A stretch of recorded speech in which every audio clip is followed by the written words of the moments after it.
welcome to Girona, Spain. Here we are, maaga kaming nagising to go to the farm, to Tita Nora and family's farm. Around 6 a.m. kami nagising and we had breakfast thanks to Isla and Surco family. Maglalakad tayo ng malayo, not so malayo. Pero guys, nakaka-relax kasi maganda ang view and napaka-fresh ng hangin. Maraming plants and trees, sobrang ganda. And since maaga kami, syempre, konti pa lang ang tao na nasa labas.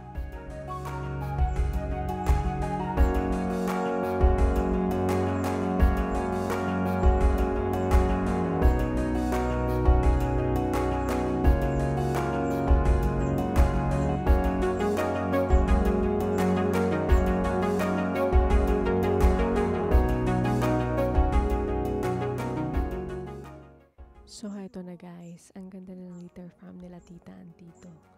Where they can relax, harvest what they saw. Makikita ninyo ang iba't ibang gulay na kanilang itinanim. Merong ampalaya, kamatis, kalabasa, upo, sayote, sili, saluyot, talong, sitaw, okra, malunggay at iba pa.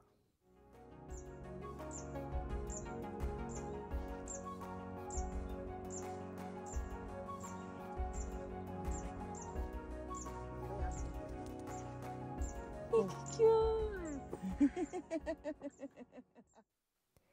The moment that I've been waiting for, guys.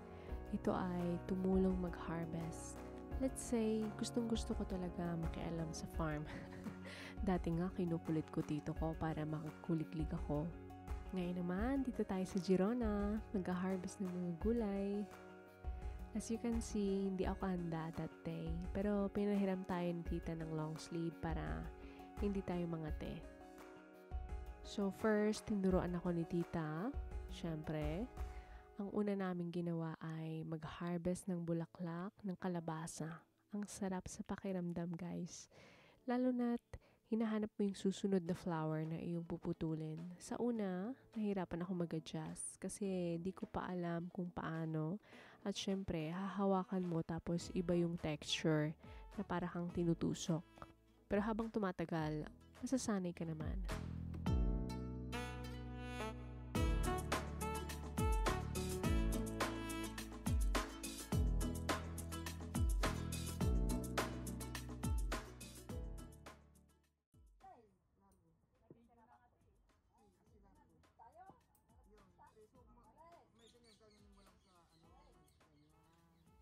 And then, tinuruan naman ako ni Tita Nora kung paano kumuha ng saluyot, on how to cut it, saan part, and syempre, pakonti-konti muna kinukuha natin until confident na talaga ako kumuha para hindi naman masaktan yung plant.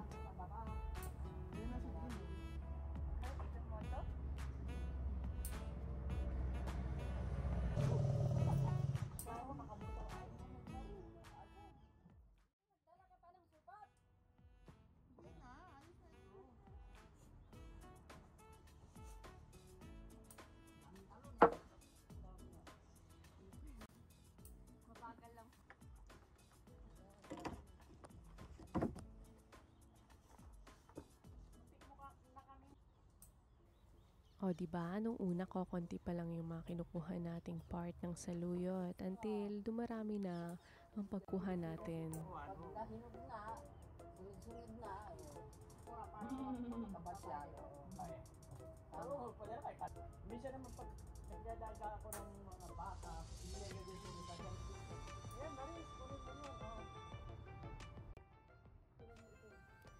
Next naman, inassist ko si tita to carry the ampalaya.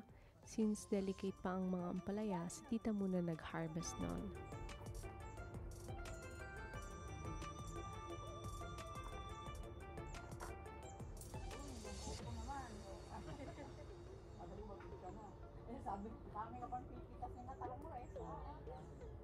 Ito naman yung part ng sili, guys. Sabi ni tita, super spicy niyan. Nakakatuwa talaga kumuha ng gulay, guys. Ang sarap mag-harvest. The best experience so far. Lalo na yung kalabasa, yung baby pa lang, tapos merong bulaklak.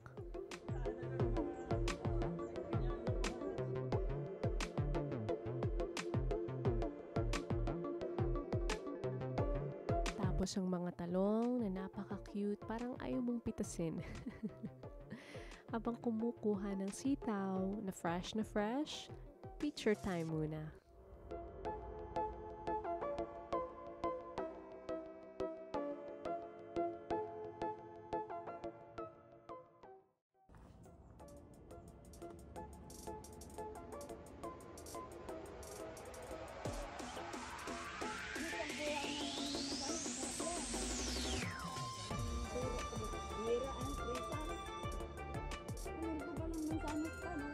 Ito naman ako, nililibot ko bawat sulok ng farm to see and observe every plant and leaves. Meron din puno ng mansanas and igos. And syempre, tumuloy pa rin akong kumuha ng bulaklak ng kalabasa. Lumaki na pala yung malunggay ng ayan, butong. Yung tanim niya. Ang sarap pagmasdan at mas masarap huminga dito kasi fresh na fresh ang hangin. Amoy dahon at kahoy.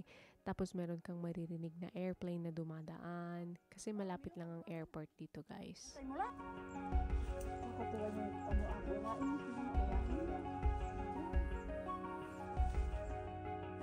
ito yung tanong namin yun.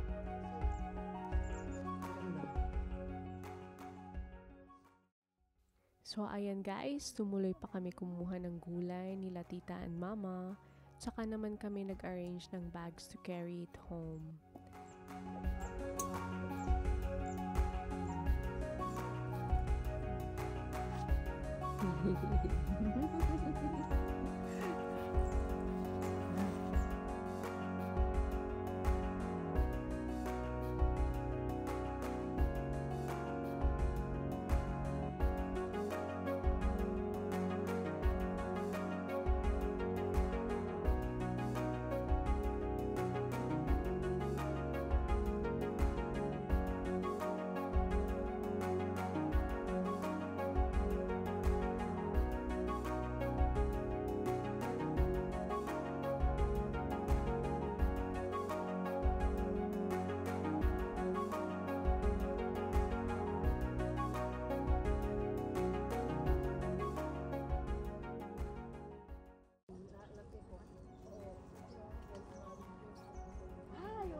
Araw-araw para madaling tumubos yan.